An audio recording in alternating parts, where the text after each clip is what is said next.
नमस्कार मित्रों, आज हम इस वीडियो में दक्षिण भारत के प्रमुख राजवंश के बारे में बताने जा रहे हैं। यह भारतीय इतिहास का एक महत्वपूर्ण भाग है। इस भाग से सभी परीक्षाओं में प्रश्न पूछे जाते हैं। ये सभी इम्पोर्टेंट हैं। वीडियो को पूरा देखें, चैनल को अधिक से अधिक लाइक करें, शेयर करें और सब्सक्राइब करें। अपनी तैयारी को अधिक से अधिक मजबूत बनाएं। पल्लव वंश से संबंधित महत्वपूर्ण टॉपिक है। पल्लव राजवंश का संस्थापक बप्पदेव था, परंतु पल्लव वंश का वास्तविक संस्थापक सिंह विष्णु को माना जाता है। इसकी राजधानी कांचीपुरम थी। यह वैष्णव धर्म का अनुयायी था। लेखक भारवी इनके दरबार में रहते थे, जिसने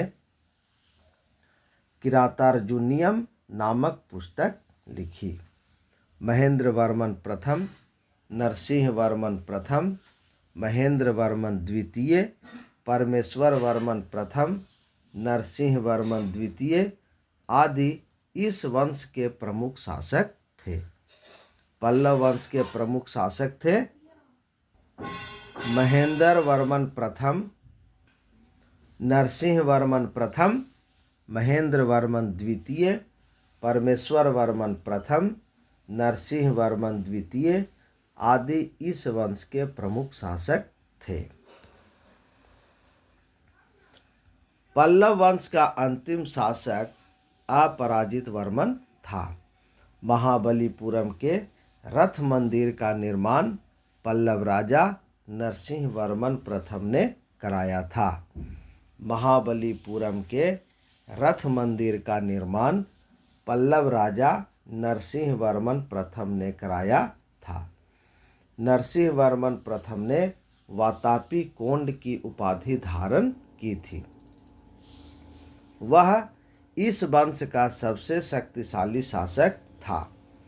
अरबों के आक्रमण के समय पल्लवों का राजा नरसिंह वर्मन द्वितीय था।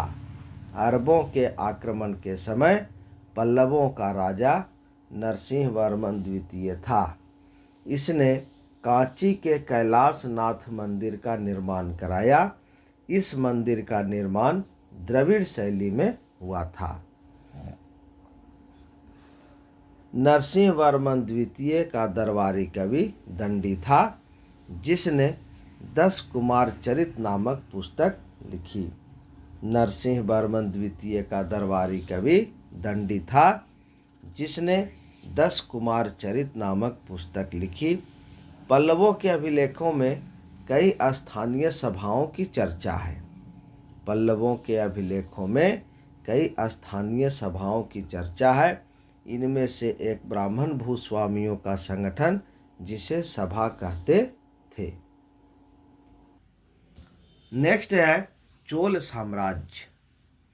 चोल साम्राज्य में विद्यालय के लिए दान में दी गई भूमि को शालाभोग कहा जाता है। चोलों का सर्वप्रथम वर्णन अशोक के 13वें शिलालेख में मिलता है। इस वंश का संस्थापक विजयालय था। राजा विजयालय ने नरकेसरी की उपाधि धारण की थी। इसकी राजधानी तंजौर थी।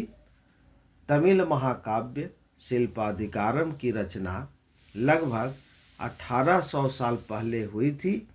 इसकी रचना इन लोगों ने की थी। चोल काल में धनी भूस्वामियों को मुवेंदवेलन और अरैयार की उपाधि दी जाती थी। राजराज प्रथम ने श्रीलंका पर आक्रमण किया। वहां के राजा महेंद्र पंचम को भागना पड़ा।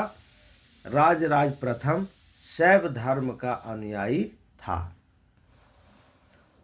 तंजौर में राजराजेश्वर मंदिर को राजराज प्रथम ने बनवाया था।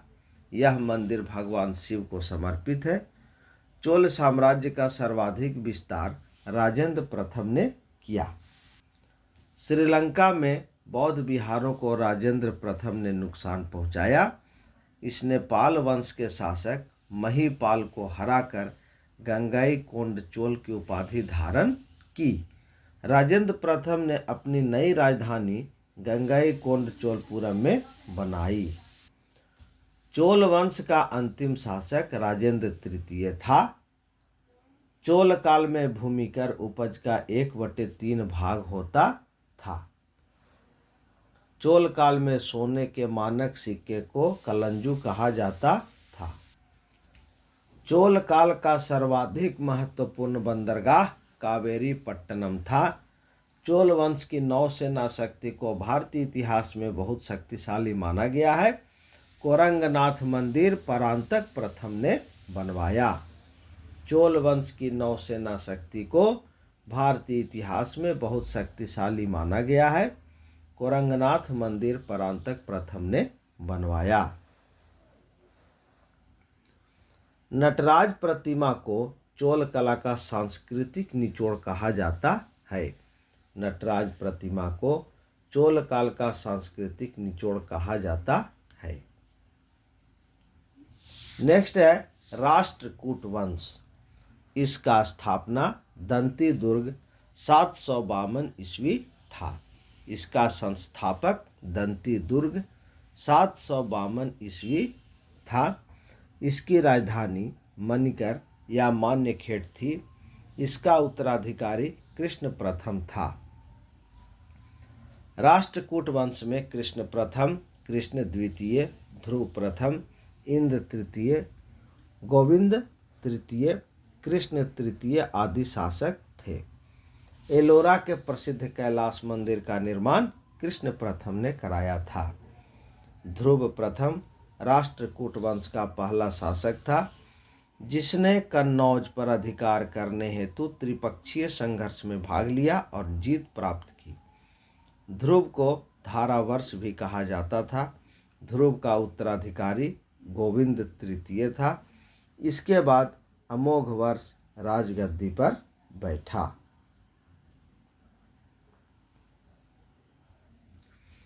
राष्ट्रकूट राजा अमोघ वर्ष जैन धर्म को मानता था। आदि पुराण के लेखक जिनसेन अमोघ वर्ष के दरबार में रहता था। गणितज्ञ महावीराचार्य भी उनके दरबार में रहते थे। राष्ट्रकूट वंश का अंतिम महान शासक कृष्ण तृतीय था।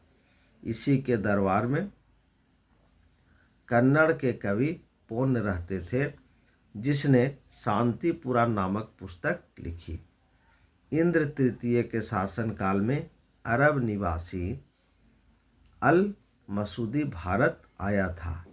इस वंश का अंतिम राजा कर्क द्वितीय था, जिसको चालुक्य वंश के शासक तैलप द्वितीय ने हराया था।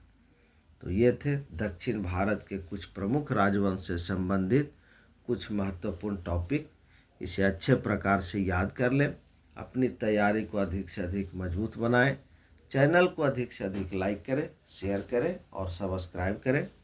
एक महत्वपूर्ण सूचना, इस चैनल में जितने भी विषय वस्तु बताए गए हैं, अगर किन्हीं प्रकार की कोई त्रुटि नज़र आती हो तो वे किसी अन्य स्रोत से अपनी त्रुटि को दूर कर सकते हैं।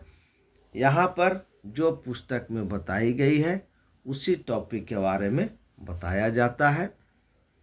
धन्यवाद।